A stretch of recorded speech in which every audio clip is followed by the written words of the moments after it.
Shalom saudara-saudari yang terkasih di dalam Kristus Yesus. Dimanapun Anda berada, salam damai bagi kita semua di dalam Kristus Yesus. Perkenalkan, saya Padli, tinggal di Kabupaten Kuburaya, Kalimantan Barat, dari Gereja GKDI Pontianak. Melalui channel ini, saya bermaksud untuk mengajak saudara-saudari untuk bersemangat dalam kegiatan saat teduh,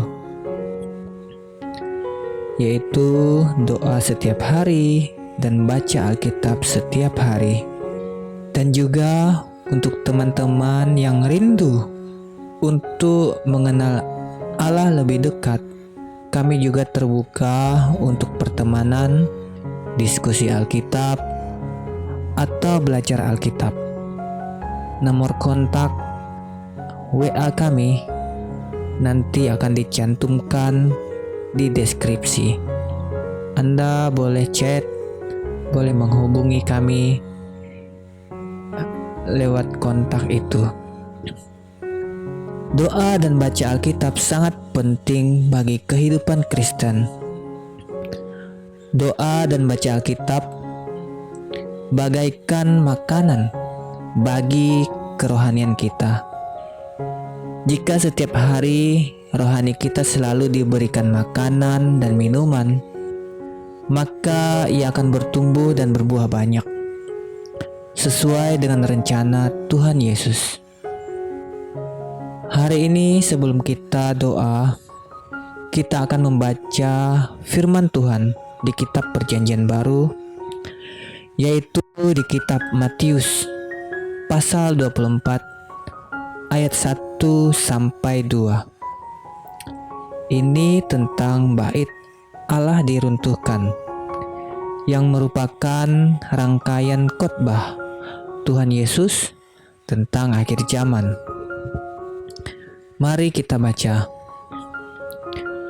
Sesudah itu, Yesus keluar dari bait Allah lalu pergi.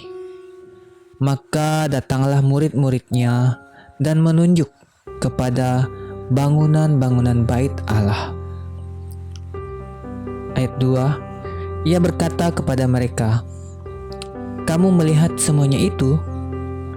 Aku berkata kepadamu, sesungguhnya tidak satu batu pun di sini akan dibiarkan terletak di atas batu yang lain. Semuanya akan diruntuhkan." Diketahui di Markus pasal 13 ayat 1, murid-muridnya itu tak hanya menunjuk kepada bait Allah, tetapi juga memuji kekokohan dan kemegahan bait Allah. Namun sesudah murid-muridnya mengagumi bait Allah itu, di ayat 2, Yesus menubuatkan tentang kehancuran bait Allah tersebut.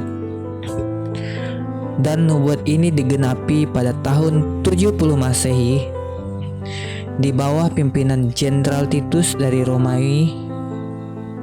Bait Allah ini dihancurkan, diruntuhkan rata dengan tanah. Dan banyak sekali orang Yahudi dibunuh di masa itu. Bait Allah ini rampung selesai semua pada tahun 64 sebelum Masehi. Dipakai hanya 6 tahun. Tahun 70 sebelum Masehi sudah rata dengan tanah. Sungguh tragis dan sangat menyedihkan. Pertanyaannya, mengapa hal ini bisa terjadi? Hal ini masih ada kaitannya dengan Matius pasal 23 ayat 34 sampai ayat 38. Saya bacakan. "Sebab itu, lihatlah, aku mengutus kepadamu nabi-nabi, orang-orang bijaksana dan ahli-ahli Taurat. Separuh di antara mereka akan kamu bunuh dan kamu salibkan. Yang lain akan kamu sesah di rumah-rumah ibadatmu, dan kamu aniaya dari kota ke kota." Ayat 35, supaya kamu menanggung akibat penumpahan darah orang yang tidak bersalah, mulai dari Habel, orang benar itu, sampai kepada Zakaria, anak Berekia, yang kamu bunuh di antara tempat kudus dan mezbah. Ayat 36, aku berkata kepadamu, sesungguhnya semua ini akan ditanggung angkatan ini. Terus keluhan terhadap Yerusalem. Yerusalem, Yerusalem, engkau yang membunuh nabi-nabi dan melempari dengan batu orang-orang yang diutus kepadamu. Berkali-kali aku rindu mengumpulkan anak-anakmu, sama seperti induk ayam mengumpulkan anak-anaknya di bawah sayapnya. Tetapi kamu tidak mau. Lihatlah, rumahmu ini akan ditinggalkan dan menjadi sunyi. Ini merupakan hukuman atas Israel, ahli-ahli Taurat, orang Farisi, dan juga secara keseluruhan Yerusalem yang telah membunuh setiap utusan Allah. Dikatakan di ayat 36, sesungguhnya semuanya ini akan ditanggung angkatan ini. Sebenarnya bukan kali ini saja Israel dihajar dan dihukum. Di perjanjian lama salah satunya ialah pembuangan di Babel oleh karena Manasye, Raja Yehuda, melakukan apa yang jahat di mata Tuhan, melakukan berhala dan bahkan mengorbankan anaknya untuk jadi persembahan berhala. Ia menyesatkan orang-orang Yehuda. Perbuatan ini sangat membuat Allah sakit hati, sehingga Allah menggunakan Raja Babel, Nebukadnezar, untuk menghancurkan Yehuda. Di sini dapat kita petik pelajaran tentang kekudusan Allah. Ia adalah sumber kasih, namun ia juga maha kudus. Segala kejahatan, kefasikan, kebusukan, semua dosa sama sekali tidak diperbolehkan. Tidak boleh ada pada umat yang dikasihinya. Mari kita lihat di 1 Petrus 1 ayat 16. Sebab ada tertulis, kuduslah kamu, sebab aku kudus. Ayat ini dikutip oleh Petrus dari kitab Musa di Imamat pasal 19 ayat 2. Berbicaralah kepada segenap jemaah Israel dan katakan kepada mereka, kuduslah kamu, sebab aku Tuhan Allahmu kudus. Jadi Allah memberi syarat mutlak bagi umatnya untuk menjaga kekudusan dirinya.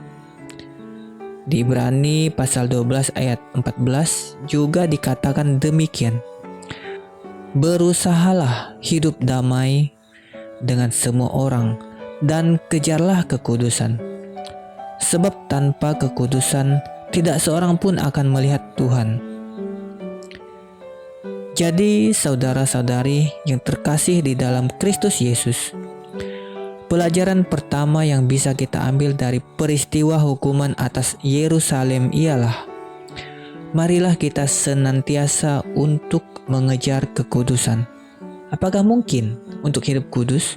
Di dalam tubuh kita yang bersifat daging, apa yang tidak mungkin bagi manusia, mungkin bagi Allah. Bagi orang-orang yang telah dipilihnya dan telah menerima Yesus di dalam baptisan, kita menjadi lahir baru, dan Allah mengirimkan Roh Kudus untuk tinggal di dalam tubuh kita. Roh Kuduslah yang bekerja melakukan pengudusan di dalam hidup kita secara rohani. Namun kita harus terkoneksi dengan Tuhan. Ranting harus terhubung dengan pokok anggur. Doa tiap hari, baca firman Tuhan, meneliti firman Tuhan, dan yang paling penting ialah mempraktekkannya tiap hari. Menginjil, terus lakukan kegiatan ini. Maka hari demi hari kita akan terus dibaharui, terus di-upgrade. Semakin hari semakin memiliki pikiran dan perasaan yang terdapat juga di dalam Kristus Yesus. Kemudian pelajaran kedua, yang bisa diambil dari peristiwa runtuhnya bait Allah. Pelajarannya ialah bait Allah ialah kamu. Bait Allah ialah saya. Bait Allah itu ialah kita. Mari kita lihat di 1 Korintus pasal 3 ayat 16 sampai 17. Tidak tahukah kamu bahwa kamu adalah bait Allah dan bahwa Roh Allah diam di dalam kamu? Jika ada orang yang membinasakan bait Allah, maka Allah akan membinasakan dia. Sebab bait Allah adalah kudus dan bait Allah itu ialah kamu. Jadi hancurnya bait Allah di Yerusalem, ada atau tidak adanya bait Allah di Yerusalem, tidak masalah bagi pengikut Kristus Yesus. Jadi, kitalah bait Allah itu sendiri. Kita harus menjaga kekudusan bait Allah, yaitu kekudusan hidup kita. Dan kita mesti bersyukur kita bisa berdoa dan beribadah kepada Allah di mana saja, kapan saja, tidak harus ke Yerusalem. Oleh sebab itu juga Yesus berkata pada wanita Samaria yang sedang menimba air di sumur di Injil Yohanes pasal 4 ayat 21 sampai 24. Baiklah saudara-saudari yang terkasih, demikianlah renungan singkat kita hari ini. Mari kita berdoa. Tuhan Allah Bapa yang bertata dalam kerajaan surga, Tuhan Yesus yang menjadi juru selamat kami, yang mau datang ke dunia menyelamatkan kami dari kebinasaan, menebus kami dengan darah-Mu sendiri untuk menebus kesalahan-kesalahan kami yang tak mampu kami bayar. Roh Kudus juga yang menyertai kami, mau tinggal di dalam tubuh kami. Tuhan, kami mau bersyukur Engkau menciptakan, Engkau juga yang menebus, Engkau juga yang mau merangkul kami, merebut kami dari maut, menyelamatkan dari kebinasaan melalui pengorbanan Kristus Yesus. Dan barang siapapun yang datang kepada Engkau akan diselamatkan.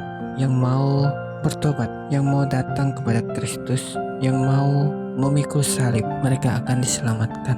Dan juga Engkau tidak meninggalkan kami yatim piatu, Engkau terus menyertai kami, namun dengan wujud lain yaitu Roh Kudus. Terima kasih Tuhan atas semua kebaikan Engkau. Tuhan, saya mau bermohon hari ini untuk setiap orang-orang yang telah Engkau panggil. Biarlah saya bermohon, biarlah Tuhan kami diperbaharui setiap hari oleh Roh Kudus-Mu. Biarlah kami, baik yang sudah lama atau yang baru, mengenal Engkau. Biarlah Tuhan kami hari ini belajar untuk terus terkoneksi dengan Engkau, untuk giat di dalam meneliti firman-Mu, untuk giat dalam berdoa, sehingga kami juga tak hanya mengerti firman-Mu tetapi juga menjadi pelaku firman. Dengan demikian akal dan pikiran kami dibaharui setiap hari akan pengenalan akan Engkau. Biar Tuhan hari ini kami semangat terus giat untuk mencari Engkau Tuhan, agar kami Tuhan memiliki pondasi iman, pondasi kekristenan yang kokoh, sehingga ketika datang pencobaan, ketika datang bencana rohani, kami tetap teguh berdiri, tetap bertahan sampai akhirnya. Kami sadar Tuhan hari ini kalau di pasal 24 kami teruskan pembacaannya, akan ada masa penganiayaan yang besar saat hari-hari kedatangan Engkau.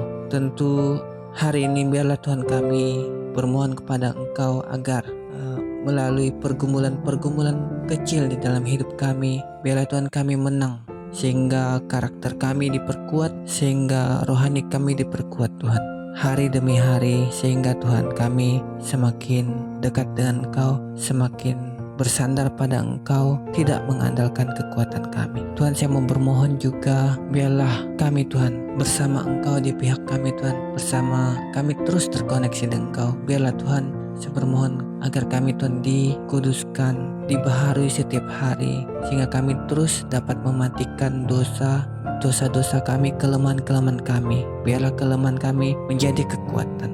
Tuhan, saya juga mau bermohon bagi saudara-saudara kami, saudara-saudari kami di seluruh Indonesia yang baru atau ingin mengenal Engkau, ingin mencari Engkau dengan sungguh, mencari kebenaran Engkau dengan sungguh. Biarlah Tuhan, saya bermohon agar saudara-saudara kami Tuhan dapat menemukan kebenaran dari firman-Mu, sehingga banyak jiwa-jiwa hilang yang masih belum ditemukan dapat datang kepada Engkau. Tuhan, saya juga bermohon biarlah hari ini kami yang telah mengenal Engkau juga terus dimurnikan, karena kami sadar bahwa tubuh kami ini adalah bait Engkau. Kami tidak boleh menodai tubuh kami Tuhan dengan dosa, dengan kelemahan. Hari ini kami hidup bukan lagi untuk diri kami sendiri, tapi hidup untuk Kristus, karena hidup kami yang lama telah disalibkan, telah mati, dan hari ini kami hidupkan untuk diri sendiri, tetapi hidup untuk Kristus. Jadi setiap waktu, setiap hari kami sudah selayaknya kami persembahkan untuk melakukan pekerjaan-Mu. Tuhan, bela kami sadar Tuhan, kami adalah manusia yang tak sempurna. Kami ini adalah debu, kami ini adalah hanya seperti uap yang hidup sebentar kemudian hilang. Biarlah kami juga menyadari Tuhan bahwa kami tidak sempurna. Tuhan, saya bermohon bantu kami Tuhan untuk terus dapat turut serta menurut kehendak-Mu Tuhan, menuruti rencana-Mu, karena kami percaya Tuhan, kehendak Engkau lah yang paling baik untuk kami. Kami sering meminta Tuhan kepada Engkau, kadang-kala kami meminta hal yang salah, tapi Tuhan ini bermohon, bantulah kami Tuhan bisa turut serta di dalam rencana-Mu untuk hidup kudus, untuk terus mengutamakan Engkau di atas segala-galanya, bersandar pada Engkau, terus terkoneksi di dalam Engkau, terus melakukan firman-Mu, sehingga Tuhan kami kuat di saat serangan-serangan dari iblis Tuhan. Tuhan, terima kasih atas hari ini, atas semua kebaikan Engkau, atas kecukupan jasmani kami, makanan, pakaian, dan rezeki yang Kau berikan setiap hari kepada kami. Terima kasih Tuhan atas semua kebaikan Engkau di dalam hidup kami. Pada akhirnya saya mau serahkan doa ini hanya di dalam nama Tuhan Yesus. Saya mau berdoa, mengucap syukur dan bermohon. Haleluya. Amin.